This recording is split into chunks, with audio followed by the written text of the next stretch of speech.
Tonight, we're going to bring you a major broadcast exclusive on a scandal that has rocked the globe. A hotel maid in New York City accuses a top banker, Dominique Strauss-Kahn, of sexual assault.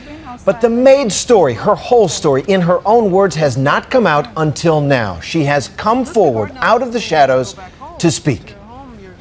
And joining us now is ABC's Robin Roberts, who's got the compelling first television interview with the maid. For 2 months, she held her silence. She spoke with you, Robin. This is the voice that has been missing from this case, really, in public. What'd you make of her? Well, she wants a jury to find out what they make of her, not a reporter, not the public. And she's concerned that that won't happen. And that's part of the reason she came forward, Terry. She wanted to put a face to the story. And as prosecutors are still weighing whether or not to proceed with this case, the woman at the center of the storm is now coming forward to give her side of the story of what really happened in room 2806. This defendant is charged with criminal sexual acts in the first degree, attempted rape in the first degree. He was one of the most powerful men in the world, a French millionaire many times over, a jet setter with homes on 3 continents, and considered a contender for the French presidency. He was headed home to Paris when New York City authorities boarded his flight here at Kennedy Airport and arrested him on sex crime charges. He sexually assaulted her and attempted to forcibly rape her. They did it because an immigrant hotel maid in one of the most luxurious hotels in Manhattan accused him of trying to rape her. Now, Dominique Strauss-Kahn, at the time the powerful head of the International Monetary Fund, stood before a New York City judge in handcuffs. The image was televised all over the world, but no one has seen or heard from his accuser until now. Her name is Nafissatou Diallo, an immigrant from Guinea in West Africa, a 32-year-old widow and mother of a teenage daughter who was working as a maid at the Sofitel Hotel. For a woman who cannot read or write, it was, as she says, the best job she's ever had. I love the job. I know that if I work there, I can help myself and my daughter. We're gonna have a good life with that job. I was very happy to have the job. That is, until May 14th.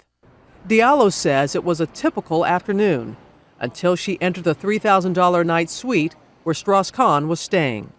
So you went into 2806 not thinking anybody was there because of what the room service person told you? Yeah, he told me nobody there. And I say, housekeeping, hello, because the room is very big. I have to say loud. I say like 3 times, housekeeping, hello, is anyone in?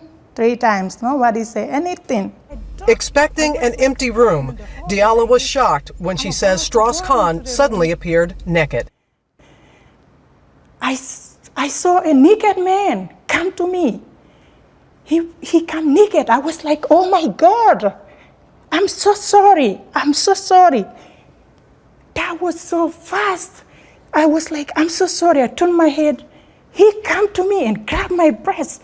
No, you don't have to be sorry. I said, stop, Seth. I don't want to lose my job. And he pushed me in to the bedroom and he pulled the door lock. And he said, you're beautiful. I said, stop. And then he pushed me. The bed was right there. He pushed me to the bed. He pushed me like this to the bed. I was sitting like this. And he tried to put his peanut in my mouth. And I closed my lips like this. I turned my head. I pushed him. And I get up. When I get up, and he keep pushing me everywhere, like pushing me to the hallway, back to the hallway, keep pushing me. And what happens as he's pushing you down the hall, Nafi? I have dress on. He pulled my dress up. He put his hand between legs. He grabbed me so hard. And I pull his hand. I pull his hand up like this. He pushed me like this to the floor. He pushed me. I was like this to the floor. My hand. He pulled my hand. I was like this, and the wall was behind me, and was too tight. I cannot get up. I was in bad position. I cannot get up. He was holding my head so tight like this. He was holding my head, and I closed. I cannot even bring that much. He close to me. He was moving. Was he saying anything else to He you? he says, suck my dick. He says, suck my dick. I cannot say nothing because he was, and he keep doing it. And then he finished on my mouth, and he backed off, and then I was like this. The outside is like this, and I get up. I was speeding there. I speed there, and I run. I was so sad. I don't know what to do. I was so scared. Did he say anything to you after? He don't say nothing. He don't say nothing. After a few minutes, I see him. I don't know how he got dressed so fast. I see him with luggage. I see him going into the elevator. He looked at me like this, and he don't say anything.